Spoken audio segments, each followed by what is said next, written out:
Hi guys, welcome to revision time. आज है 24 मई 2024। आज के करंट अफेयर चलिए स्टार्ट करते हैं। ये वीडियो अगर आप सभी को हेल्पफुल लगे तो इसे लाइक कर दीजिएगा। चैनल भी सब्सक्राइब कर लीजिए क्योंकि बहुत कम टाइम की करंट अफेयर्स की वीडियो आपको यहाँ मिल जाती है। आप अपने बहुत कम समय में डेली करंट अफेयर्स कंप्लीट कर सकते हैं। तो चलिए शुरू करते हैं आज के सारे क्वेश्चन करंट अफेयर्स के, मगर उससे पहले जान लेंगे 23 मई को पूछे गए क्वेश्चन का सही आंसर। क्वेश्चन था friends, supreme court bar association के नए अध्यक्ष कौन बनाए गए? Option A P Chidambaram, option B Kapil Sibal, option C N Venugopal, option D Dilip Sanghani. इसका सही आंसर है ऑप्शन बी कपिल सिब्बल। चलिए अब आज के करंट अफेयर्स हम स्टार्ट करते हैं। क्वेश्चन नंबर 1, हाल ही में भारत का पहला 12 भाषाओं को सपोर्ट करने वाला स्वदेशी generative artificial intelligence chatbot launch किया गया। बताइए कि इसका नाम क्या है? इसका आंसर है हनुमान एआई चैटबॉट। हाल ही में भारत का पहला 12 भाषाओं को सपोर्ट करने वाला स्वदेशी generative artificial intelligence chatbot Hanuman AI chatbot launch किया गया है। हालांकि यह एआई चैटबॉट 98 वैश्विक भाषाओं को भी सपोर्ट करेगा। यह एआई चैटबॉट जिन भारतीय भाषाओं को सपोर्ट करेगा वह है हिंदी, मराठी, गुजराती, बंगाली, कन्नड़, उड़िया, पंजाबी, असमिया, तमिल, तेलुगु, मलयालम और सिंधी। इसे 7 आईआईटी, रिलायंस, एसएमएल इंडिया और अबू धाबी की 3AI होल्डिंग कंपनी ने मिलकर तैयार किया है। नेक्स्ट क्वेश्चन, संयुक्त राष्ट्र में कार्यरत भारतीय सेना के किस पूर्व अधिकारी का निधन हाल ही में गाजा के राफा शहर में हुआ है? इसका आंसर है वैभव अनिल काले। हाल ही में 13 मई 2024 को पूर्व भारतीय सेना अधिकारी कर्नल वैभव अनिल काले का गाजा के राफा शहर में उनके वाहन पर हमले के बाद मौत हो गई। वे गाजा में संयुक्त राष्ट्र सुरक्षा और सुरक्षा विभाग के एक स्टाफ सदस्य के रूप में कार्यरत थे। 40 वर्षीय वैभव अनिल काले महाराष्ट्र के रहने वाले थे। नेक्स्ट क्वेश्चन, किस देश ने अपने नियंत्रण वाले द्वीप न्यू कैलिडोनिया में हुए हिंसक प्रदर्शन के बाद हाल ही में 15 मई 2024 को आपातकाल लागू किया है? इसका आंसर है फ्रांस। हाल ही में मई 2024 में हिंसा के बाद यहाँ 15 मई 2024 को फ्रांसीसी सरकार के द्वारा आपातकाल लागू किया गया है, जिससे यह खबरों में है।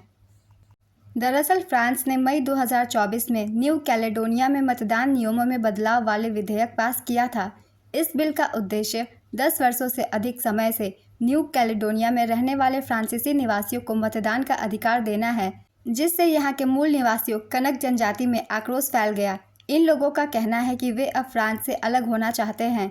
न्यू कैलेडोनिया प्रशांत महासागर में अवस्थित एक द्वीप है जो 171 सालों से फ्रांस के नियंत्रण में है।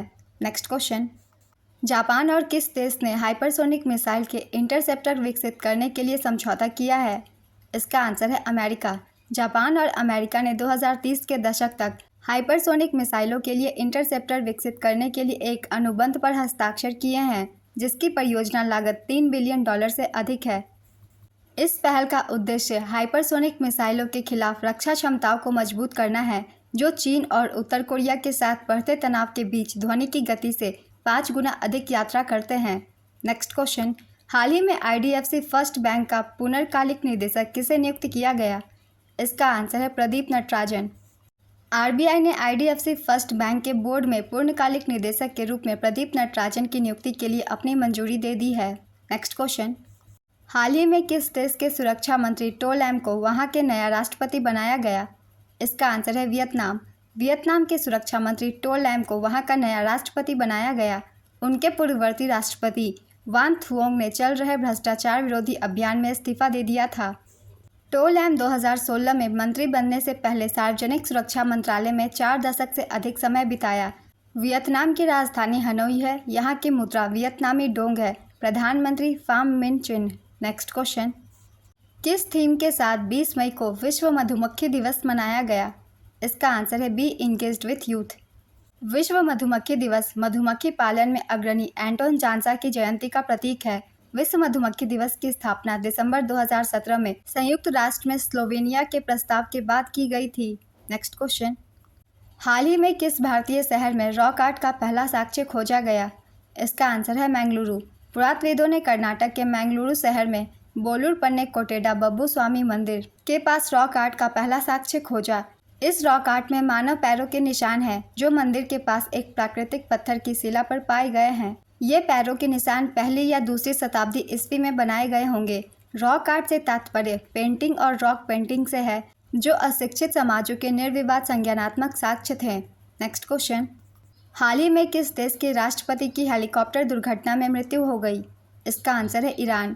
ईरान के राष्ट्रपति इब्राहिम राइसी की हेलीकॉप्टर दुर्घटना में मौत हो गई। इसी हेलीकॉप्टर दुर्घटना में ईरान के विदेश मंत्री हुसैन अमीर अब्दुल्लाहियन की भी मौत हो गई। यह दुर्घटना जोल्फा के पास अजरबैजान की सीमा पर स्थित एक शहर में हुई। ईरान के उपराष्ट्रपति मोहम्मद मोकबर ईरान के कार्यवाहक राष्ट्रपति के रूप में कार्यरत हैं। Next question. हाल ही में चीन ने ताइवान को हथियारों की बिक्री में शामिल होने के लिए किस देश की रक्षा कंपनियों पर प्रतिबंध लगाया? इसका आंसर है अमेरिका। चीन ने ताइवान को हथियार बेचने पर अमेरिकी रक्षा कंपनियों पर प्रतिबंध लगाया। ये प्रतिबंध बोइंग और अन्य 2 अमेरिकी रक्षा कंपनियों पर लगाया गया है। चीन के वाणिज्य मंत्रालय ने बोइंग की रक्षा अंतरिक्ष और सुरक्षा इकाई, जनरल एटॉमिक्स एरोनॉटिकल सिस्टम और जनरल डायनेमिक्स लैंड सिस्टम को अविश्वसनीय संस्थाओं की सूची में रखा है। यह कदम इन कंपनियों द्वारा चीन में आगे निवेश पर रोक लगाता है। Next question. किस देश में मानसिक पीड़ा के आधार पर 29 साल की युवती जोराया टेक बीक को इच्छा मृत्यु की अनुमति मिली? इसका आंसर है नीदरलैंड। नीदरलैंड में तनाव से जूझ रही एक 29 साल की युवती जोराया टेक बीक को मई 2024 में इच्छा मृत्यु के लिए अनुमति मिल गई है। उसने 2020 में सहायता प्राप्त इच्छा मृत्यु के लिए आवेदन किया था। जोराया कई सालों से ऑटिज्म और असहनीय मानसिक परेशानियों से जूझ रही है। ऑटिज्म से जूझ रहा शख्स खुद को चोट पहुंचाता है, उसमें आत्महत्या के विचार आते रहते हैं। जोराया को लगा कि उनकी समस्या का अब कोई हल नहीं है। इसके चलते उन्होंने इच्छा मृत्यु की मांग की थी। Next question. विश्व एड्स वैक्सीन दिवस कब मनाया जाता है? इसका आंसर है 18 मई। HIV को रोकने या इलाज करने के लिए कोई टीका नहीं है, लेकिन ऐसे टीके हैं जो HIV से पीड़ित लोगों की मदद कर सकते हैं। पहला विश्व एड्स वैक्सीन दिवस 1998 में मनाया गया था, जो 1997 में किए गए पहले अंतर्राष्ट्रीय एड्स वैक्सीन परीक्षण की वर्षगांठ थी। Next question. हाल ही में आई एक रिपोर्ट के अनुसार 2023 में हुए वैश्विक इंटरनेट शटडाउन के मामले में कौन सा देश लगातार छठे वर्ष शीर्ष पर रहा है?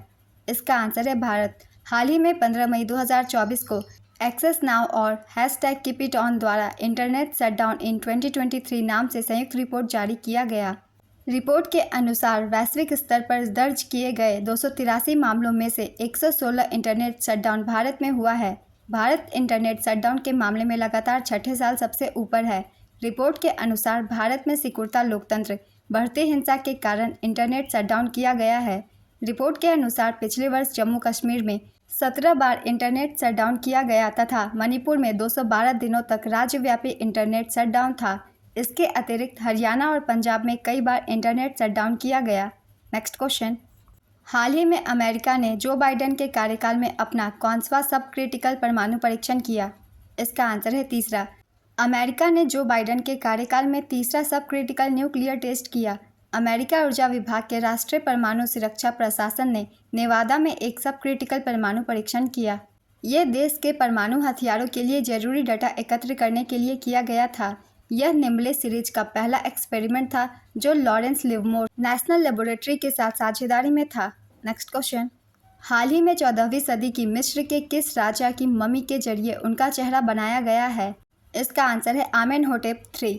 हाल ही में वैज्ञानिकों की एक टीम ने 14वीं सदी में मिस्र के राजा रह चुके आमेनहोटेप III की मम्मी के जरिए उनका चेहरा बनाया है। आमेनहोटेप III की इस मम्मी को 1881 में खोजा गया था, जिसकी ऊंचाई लगभग 156 सेंटीमीटर यानी कि 5 फीट 1 इंच थी। आमेनहोटेप मिस्र के राजा तूतनखामुन के दादा थे, जो मिस्र के 18वें राजवंश का हिस्सा थे। वे 14वीं शताब्दी में बेहद शक्तिशाली थे। मिस्र में उन्हें भगवान की तरह पूजा जाता था। आज के करंट अफेयर्स के क्वेश्चन कंप्लीट होते हैं फ्रेंड्स। चलिए अब आज का क्वेश्चन देखते हैं। मोहम्मद मोकबर कौन है? ऑप्शन ए ईरान के राष्ट्रपति, ऑप्शन बी ईरान के विदेश मंत्री, ऑप्शन सी ईरान के उपराष्ट्रपति, ऑप्शन डी ईरान के प्रधानमंत्री। अपना आंसर गेस कीजिए या फिर कमेंट बॉक्स में दीजिए। ये वीडियो अगर आप सभी को हेल्पफुल लगी हो तो इसे लाइक ज़रूर कर दीजिएगा। चैनल भी सब्सक्राइब कर लीजिए। इस तरह की कम टाइम की डेली करंट अफेयर्स की वीडियो आपको हर दिन मिलते रहेंगे। फिर मिलते हैं अगली वीडियो के साथ। आप सभी को थैंक यू।